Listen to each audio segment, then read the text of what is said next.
first time I saw it, I thought I was losing my mind. There it was, flopping, twitching, but not like a dying fish gasping for water. No, this thing was moving, crawling on land with purpose. It was late afternoon, and I had decided to take a detour on my usual hiking route near the marshlands. The air was thick with humidity, the scent of damp earth clinging to everything. That's when I noticed something unusual. The ground near the water's edge wasn't just shifting because of the breeze. It was because something was moving. Something that shouldn't be. At first, I thought it was an injured fish, maybe washed up after a storm. But as I stepped closer, my stomach twisted. It was alive, and it was walking. The creature looked like a fish, mostly. Its skin was slick and dark, shimmering with an almost unnatural sheen. But what sent a shiver down my spine was the way it moved. Small, jointed fins pushed against the muddy ground, heaving its body forward in short, deliberate bursts. It wasn't random flopping, it was controlled. It had a goal, and then it turned its head. Yes, you heard me. It turned as if it was aware of me, as if it was watching. I did what any normal person would do in that situation. I grabbed my phone, my fingers fumbling to hit record. But just as I got the camera up, the fish, if that's even what it was, made a sudden lurch toward the water, vanishing beneath the murky surface with unnatural speed. The ripples settled, and just like that, it was gone. I stood there for what felt like hours, my heart hammering in my chest. Had I really seen that?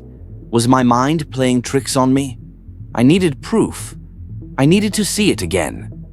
The next day, I came prepared. I brought my best camera, a flashlight, and a small fishing net, just in case.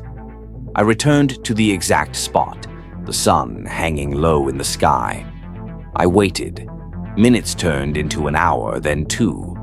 I was about to give up when I saw movement near the reeds. It was back.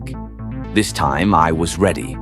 I hit record, zooming in on the creature as it crept from the water onto the shore. But now, in the dimming light, I saw something I had missed before. Its eyes, small, dark, and reflective, weren't just on the sides of its head like a normal fish. They were slightly forward-facing, giving it an almost predatory look. Then, as if sensing it was being watched, it did something that made my blood run cold. It reared up on its fins, its body lifting slightly off the ground.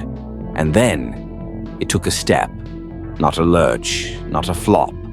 A step. A moment later, another. It was walking. It was evolving. That's when the realization hit me. This thing wasn't just surviving on land. It was adapting. I stayed frozen, watching as it moved, seemingly testing its limits. My mind raced with the implications. What was I witnessing? A new species? A mutation? Or was this something that had been here all along, hidden from sight, waiting for the right moment to emerge? I needed answers. I reached for the net, determined to catch it, but the second I moved, the creature reacted. It darted toward the water, disappearing once again. But before it did, I swear I saw it look back at me. Just for a second. As if it knew. As if it understood. That night, I scoured the internet, searching for any explanation. There were fish that could survive out of water, mudskippers, lungfish. But none of them moved like this. None of them had that eerie sense of awareness. I returned to the marsh for days after that, setting up cameras, watching, waiting. But I never saw it again. It had vanished as quickly as it had appeared. But deep down, I knew the truth. It was still out there. Maybe there were more. Maybe this was only the beginning. Because if there's one thing nature has taught us, it's that evolution never stops. And sometimes it happens right in front of us, in the places we least expect. I came across a fish walking on land, and it wasn't a dream. The question is, what comes next?